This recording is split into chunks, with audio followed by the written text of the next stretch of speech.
रखने को कहते हैं, लेकिन उसकी हालत और बिगड़ती जाती है।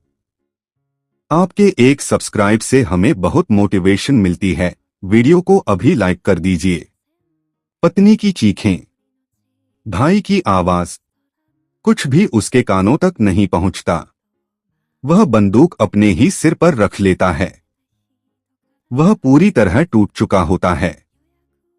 उसे लगता है कोई उसे समझ नहीं सकता। कुछ समय पहले तक वह अमेरिकी मरीन कॉर्प्स का मशहूर कप्तान था। उसने कई युद्ध जीते थे। एक मिशन के दौरान उसका हेलीकॉप्टर मार गिराया गया। सेना के अफसर उसके घर पहुंचे। टोपी उतारते ही उसकी पत्नी सब समझ गई। उसकी आंखों से आंसू बहने लगे। उसने अपनी जिंदगी की रोशनी खो दी। वह दिन रात उसके वीडियो देखती, उसकी आवाज सुनती और चुपचाप रोती रहती। अंतिम संस्कार के दिन एक सैनिक उसकी पत्नी को एक चिट्ठी देता है। यह वह चिट्ठी थी जो कभी भेजी नहीं जानी थी। पत्नी उसे खोलने की हिम्मत नहीं कर पाती। वह अभी भी उसके जाने को स्वीकार नहीं कर पाई थी। लेकिन सच्चाई कुछ और थी। वह मरा नहीं था। वह और उसका एक साथी जिंदा पकड़े गए थे। उन्हें कैद किया गया। उन्हें प्रताड़ित किया गया।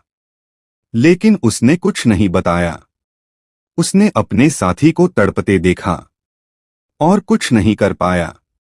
आखिरकार उसके पत्नी की चीखें, भाई की आवाज, कुछ भी उसके कानों तक नहीं पहुंचता। वह बंदूक अपने ही सिर पर रख लेता है। वह पूरी तरह टूट चुका होता है। उसे लगता है कोई उसे समझ नहीं सकता।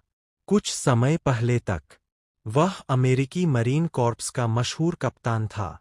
उसने कई युद्ध जीते थे। एक मिशन के दौरान उसका हेलीकॉप्टर मार गिराया गया। सेना के अफसर उसके घर पहुंचे। टोपी उतारते ही उसकी पत्नी सब समझ गई। उसकी आंखों से आंसू बहने लगे। उसने अपनी जिंदगी की रोशनी खो दी। वह दिन रात उसके वीडियो देखती, उसकी आवाज सुनती और चुपचाप रोती रहती। अंतिम संस्कार के दिन एक सैनिक उसकी पत्नी को एक चिट्ठी देता है। यह वह चिट्ठी थी जो कभी भेजी नहीं जानी थी। पत्नी उसे खोलने की हिम्मत नहीं कर पाती। वह अभी भी उसके जाने को स्वीकार नहीं कर पाई थी। लेकिन सच्चाई कुछ और थी।